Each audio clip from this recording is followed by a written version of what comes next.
આજ રોજ સવારે 9 વાગે અમારી નાયબ કલેક્ટર પ્રાંત ચોટીલાની ટીમ, મામલાદાર થાનગઢ અને મામલાદાર ચોટીલાની સંયુક્ત ટીમો દ્વારા આકસ્મિક રીતે થાનગઢ તાલુકાના સોનગઢ સીમ વિસ્તારમાં દરોડા પાડવામાં આવેલા હતા અને આ દરોડા દરમિયાન ગેરકાયદેસર કાર્બોસેલનું જે ખનન થતું હતું ત્યાં જુદા જુદા 2 લોકેશનો ઉપર અમારી ટીમ દ્વારા દરોડા પાડવામાં આવેલા હતા અને એક લોકેશન પરથી 3 જેસીબી, 1 ડમ્પર અને 1 લોડર તેમજ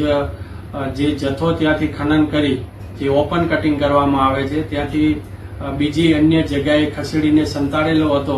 તેવો જથ્થો 2800 મેટ્રિક ટન છે. એ 2800 મેટ્રિક ટન અનધિકૃત રીતે સંગ્રહ કરેલો મળી આવેલ છે. આમાં તમામી મુદ્દામાલની જે